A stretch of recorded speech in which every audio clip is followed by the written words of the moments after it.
Hello, dear students. We are continuing with lesson 9. Madam rides the bus of first flight, and in our last session, we have seen that the bus reached its destination, but Wali kept sitting on her seat. When the conductor asked her to get down, she said that she came only to ride the bus and she would not get down. He also offered her some drink, but she said no, and she gave him another 60 paise for her return journey. Now let us continue. Won't your mother be looking for you? The conductor asked when he gave the girl her ticket. Okay, giving the ticket to Wali. The conductor asked her whether her mother was not looking for her. No, no one will be looking for me, she said.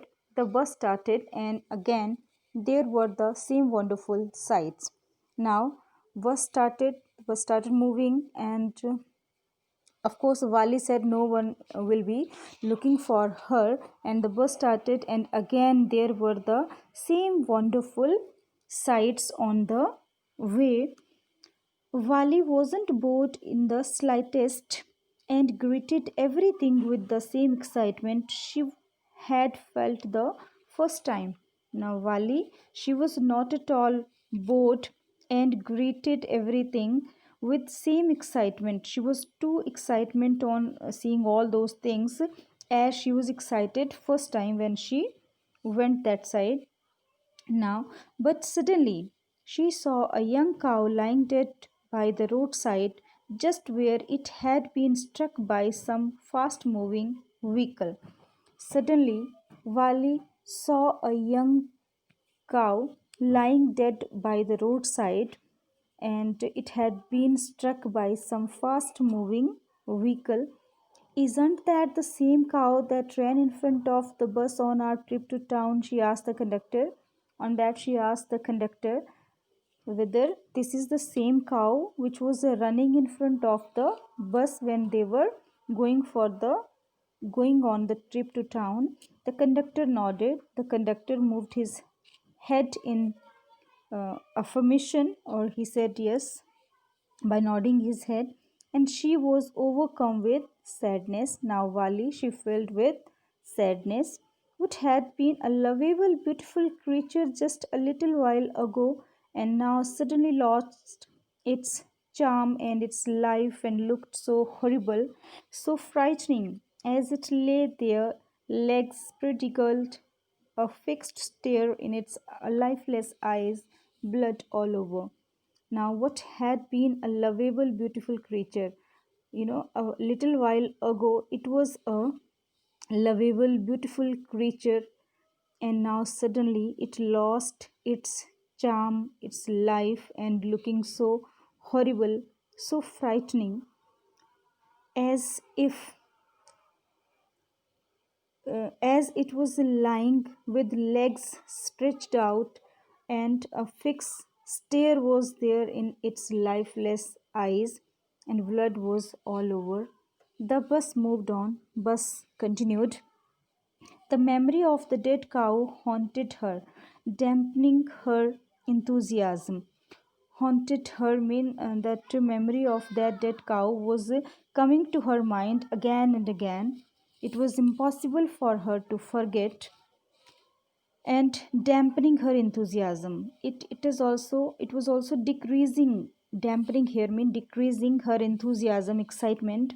She no longer wanted to look out the window. Now she didn't want to look out the window. She sat thus, glued to her seat, until the bus reached her village at 3:40. Now she kept sitting on her seat as it is until the bus reached her village at 3:40, and she stood up and stretched herself. Now she stood up and readied herself, you can say. Then she turned to the conductor and said, "Well, sir, I hope to see you again."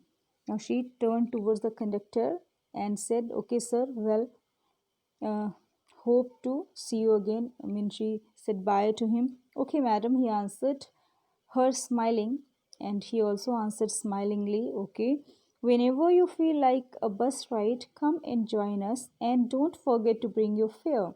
Conductor, he said, okay, whenever you want to have a bus ride, you just join us and don't forget to bring your fare also. Bring that fare money with you for journey. She laughed and jumped down from the bus, and Wally, she laughed and got down the bus. Then away she went, running straight for home. Now she ran towards her home. When she entered her house, she found her mother awake and talking to one of Wally's aunts, the one from South Street. As Wally entered her house, she found her mother was awakening and she was talking to one of Wally's aunt who was from South Street. This aunt was a really chatterbox, never closing her mouth once she started talking. Chatterbox mean talkative. So this aunt, that lady whom her mother was talking, she was very talkative and she never closed her mouth once she started talking. And where have you been? Said her aunt when Wali came in. And as Wali came in, that aunt asked, where have you been? She spoke very casually, not expecting a reply. She just asked her very casually, not expecting any reply, any answer. So Wali just smiled, and her mother and aunt went on with their conversation.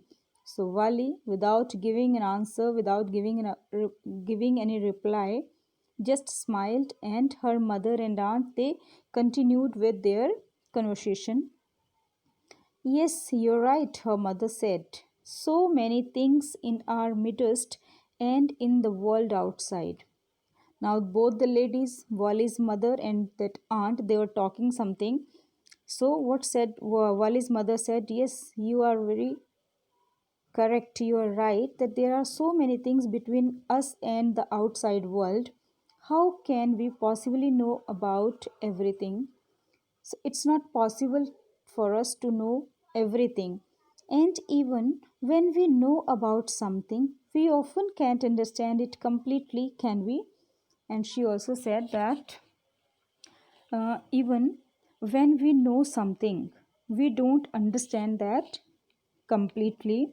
Can we? They both were talking. Oh, yes, breathed Wali. And at that, even her mother, she was talking to her aunt, but Wali, with a sigh, said, oh, yes, it's true. What? Asked her mother. What's that you say? At that, her mother asked, what you are saying? Oh, said Wali, I was just agreeing with what you said about things happening without knowledge. At that, Wali said, okay, I'm just agreeing. I agree with you, whatever you are saying about the things happening without our knowledge. Just a chit of a girl she is, said her aunt, and yet look how she pokes her nose into our conversation, just as though she were a grown lady. At just a chit, mean little girl, how little girl she is, said her aunt, and she is interfering in our conversation as if she is a grown up lady. Even she is a small girl, but she is interfering in our conversation as if she knows something about outside world, you can say. Wali smiled to herself. She didn't want them to understand her smile. Now Wali, she just smiled to herself only, and she didn't want that anybody would understand why she was smiling. But then there wasn't much chance of that, was there? But there was no chance of understanding her smile. Was there any chance? She was too smart. So that's all. Rest will take later.